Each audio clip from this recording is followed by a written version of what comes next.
बंजारन बहू। कमला एक बहुत स्वार्थी महिला है। उसने पैसों के लिए एक ऐसे इंसान से शादी की जो पहले से शादीशुदा और एक बच्चे का पिता भी था।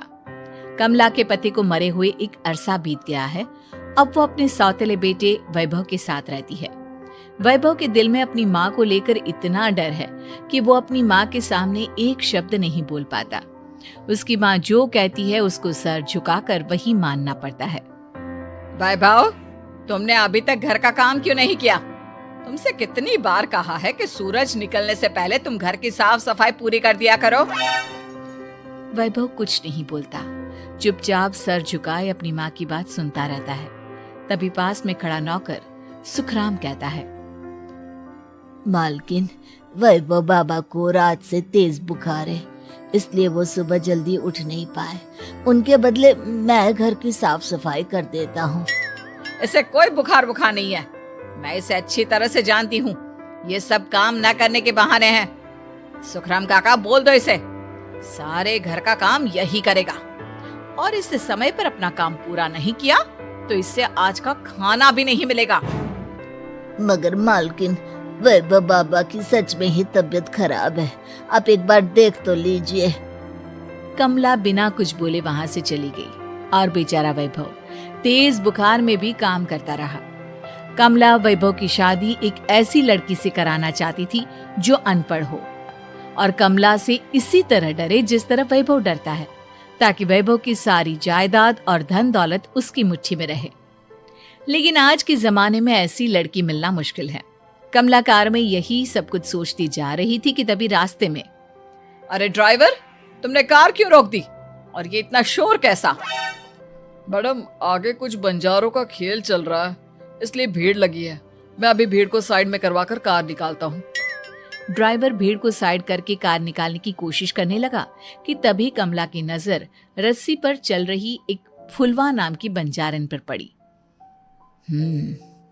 क्यों ना मैं इस बंजारन की शादी वैभव से करा दूं? ये तो अनपढ़ लग रही है, मेरे पैरों तले दबकर भी रहेगी। मुझे अभी इसके माँ बाप से बात करनी होगी। ये सोचकर कमला ने उन बंजारों से बात की और उन्हें शाम को अपने घर बुलाया। फुलवा के माता पिता वहां उसे लेकर आ गए। उन्होंने इतना आलीशान घर पहले कभी नहीं देखा था। अच्छा हुआ आप लोग आ गए। देखिए, मुझे घुमा फिरा कर बात करने की आदत नहीं है, इसलिए सीधे सीधे मुद्दे पर आती हूँ। मुझे आपकी बेटी बहुत पसंद है। मैं अपने इकलौते बेटे की शादी आपकी बेटी फुलवा से कराना चाहती हूँ। इसके बदले में आप जो चाहो वो ले सकती है। तभी फुलवा की माँ कहती है, ये क्या कह रही है मैम साहब? कहीं आप हमारी गरीबी का मजाक तो नहीं उड़ा रही ना? आप मेरे बेटे से मिल लो। अगर आपको मेरा बेटा पसंद आता है तो मैं कल से ही शादी की तैयारी शुरू कर दूंगी। सुखराम, वैभव को लेकर आओ। फुलवा अपनी माँ के कान में फुसफुसाती है, माँ, कहीं इस मेम साहब का छोरा पागल तो ना है? फुलवा अपनी माँ से बात कर रही होती है कि वैभव वहां आता है। फुलवा उसे देखती ही रह जाती है और उसके माता पिता उसकी शादी तय कर देते हैं। शादी वाले दिन किसी को फुलवा और वैभव की बेमेल विवाह की बात समझ में नहीं आती। फिर भी एक औरत कमला से पूछ ही लेती है, कमला जी, आपने अपने इकलौते बेटे की शादी देहाती गवार से क्यों करा दी? ये बंजारन आपके घर की बहू बनने लायक तो नहीं है। कम से कम अपने स्टेटस का ही ख्याल कर लिया होता। बहू तो अपने टक्कर की लाती, आपने तो बंजारन को ही बहू बना लिया। अब कमला को समझ में नहीं आ रहा था कि इस बात का क्या जवाब दे। वो कुछ देर चुप रही और सोच समझ कर कहती है, बहन जी, आपको तो पता है आजकल के बच्चे किसी की बात कहाँ सुनते हैं। मैं तो अपनी बहू एक पढ़ी लिखी और अपनी सोसाइटी की ही ढूंढ रही थी। लेकिन मेरे बेटे ने मेरे सामने इस बंजारन को लाकर खड़ा कर दिया। बोला कि मैं शादी करूंगा तो इसी से।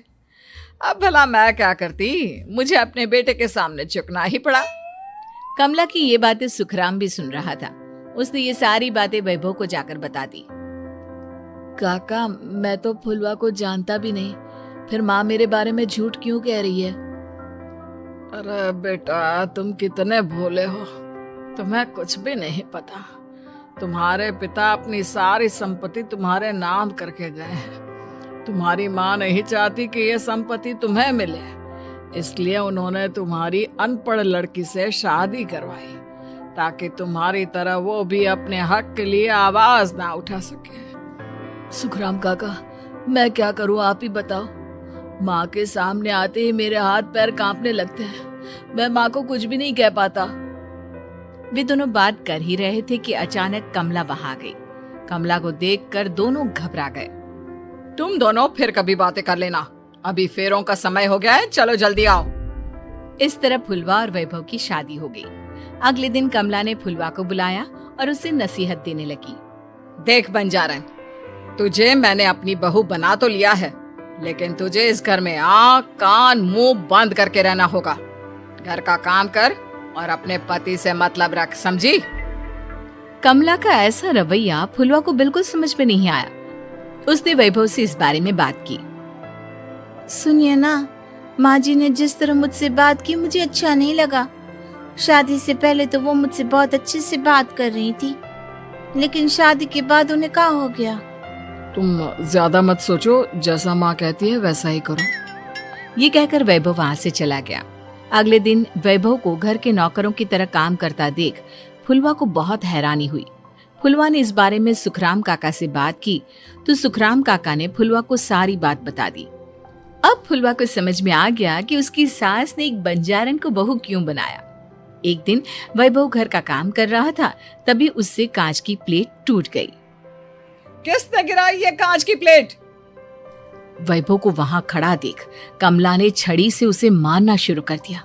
उसके पैर में कांच चुभ गया और खून बहने लगा, लेकिन फिर भी कमला उसे मारे जा रही थी। ये देखकर फुलवा ने कमला के हाथ से छड़ी छीन ली और तोड़कर फेंक दी। बंजारन, तेरी इतनी हिम्मत, तूने मेरे हाथ से छड़ी छीनी? कमला फुलवा को थप्पड़ मारने ही वाली थी कि फुलवा उसका हाथ पकड़ लेती है। ओ सस माँ, मैंने मॉम की गुड़िया ना समझ लियो। बंजारन हो बंजारन, ईंट का जवाब पत्थर से देना जानती हूँ। आज के बाद मेरे या वैभव जी के ऊपर हाथ उठाने की सोचियो भी ना, समझी ससु माँ? ये कहकर फुलवा वैभव को लेकर वहां से चली गई। उसने वैभव के पैर पर पट्टी बांधी, उसके आंसू पोंछे। वैभव ने पहली बार किसी के दिल में अपने लिए इतना प्यार महसूस किया। अब फुलवा वैभव का हर काम में हाथ बटाती, उसका बहुत ख्याल रखती। इस तरह दोनों बहुत ज्यादा नजदीक आ गए। वहीं दूसरी ओर कमला सारी जायदाद अपने नाम करने की साजिश करने लगी। और एक दिन, वैभव, जल्दी बाहर आओ। कमला की आवाज सुनकर वैभव और फुलवा अपने कमरे से बाहर आ गए। जी माँ, आपने बुलाया? ये ले, इन कागजों पर साइन कर दे। वैभव कागजों पर साइन करने ही वाला था कि फुलवा वैभव के हाथ से पेन छीनकर कहती है, ना वैभव जी, आप इस पर हस्ताक्षर नहीं करेंगे। आओ बंजारन, मैं तुझसे बात नहीं कर रही। ये बात मेरे और मेरे बेटे के बीच की है। चुपचाप पेन दे दे, नहीं तो तेरी खाल उधेड़ लूंगी। सस माँ, बंजारन की खाल इतनी भी ढीली ना होवे कि कोई भी उधेड़ लेवे। जो यकीन ना आता हो तो देख ले उतार के। और हाँ, बंजारन जरूर हूँ पर अनपढ़ ना हूँ। मैंने भी पता है कि किसी भी कागज पर साइन करने से पहले उसे अच्छी तरह पढ़ लेवे हैं। पेन देती है या नहीं? ये कहकर कमला फुलवा को मारने आई तो फुलवा ने कमला को धक्का दे दिया और वो नीचे गिर गई। कमला डरकर वहां से भाग गई। अब फुलवा ने वो कागज उठाए और वैभव के साथ सीधा वकील के पास चली गई। वकील ने वो कागज देखे और फुलवा को बताया, वैभव के पिता की सारी जायदाद और संपत्ति वैभव के नाम है, लेकिन वैभव की सौतेली माँ इस संपत्ति को अपने नाम कराना चाहती है, इसलिए इन कागजों पर वो साइन करा रही थी। तो अब हमें क्या करना चाहिए वकील साहब? वकील ने फुलवा और वैभव को सब कुछ अच्छी तरह से समझा दिया। अब दोनों घर पर पुलिस को लेकर पहुंचे। कमला पुलिस को देखकर घबरा गई। पुलिस ने कहा, आपके नाम की कंप्लेंट हुई है, आपको हमारे साथ थाने चलना होगा। कंप्लेंट? कैसे कंप्लेंट? आप अपने सौतेले बेटे पर बहुत अत्याचार करती हो। धोखे से सारी जायदाद अपने नाम करा रही थी। अब नहीं इंस्पेक्टर साहब, जरूर ये मेरी बहू की कोई साजिश है। इसने गलत कंप्लेंट की है। मैडम, शिकायत आपकी बहू ने नहीं बल्कि आपके बेटे वैभव ने की है। कमला वैभव का नाम सुनकर दंग रह गई। जिस बेटे ने कभी उसके सामने सर नहीं उठाया था, आज वही बेटा उसके सामने पुलिस को लिए आया है। वैभव, तुम्हारी इतनी हिम्मत कि तुम पुलिस को ले आए? हाँ माँ, मैं लाया हूँ पुलिस को, और मेरे अंदर इतनी हिम्मत कभी ना आती अगर फुलवा मेरा साथ ना देती। आपने बंजारन बहू को लाकर अपने ही पैर पर कुल्हाड़ी मारी है माँ। मैडम, अब की बात खत्म हो गई हो तो चलो हमारे साथ। वैभव, मुझे माफ कर दो, मुझे थाने मत भेजो। आज के बाद मैं तुम्हें कभी नहीं मारूंगी, तुम्हें कभी परेशान नहीं करूंगी, मुझे माफ कर दो। वैभव अपनी कंप्लेंट वापस ले लेता है और पुलिस वहां से चली जाती है। वैभव अपनी सौतेली माँ से कहता है, मैंने पुलिस को वापस तो भेज दिया है, लेकिन मैं आपको माफ नहीं कर सकता। आपने बचपन से आज तक कभी मेरे सर पर हाथ नहीं रखा, हमेशा मुझे मारती रही, नौकरों की तरह बर्ताव करती रही। आप इस घर में नहीं रह सकती, चली जाइए यहाँ से। कमला घर छोड़कर चली गई और सड़क किनारे खड़ी होकर सोचने लगी, काश मैंने वैभव को माँ की तरह प्यार किया होता तो आज मैं इस तरह से बेसहारा ना हो जाती।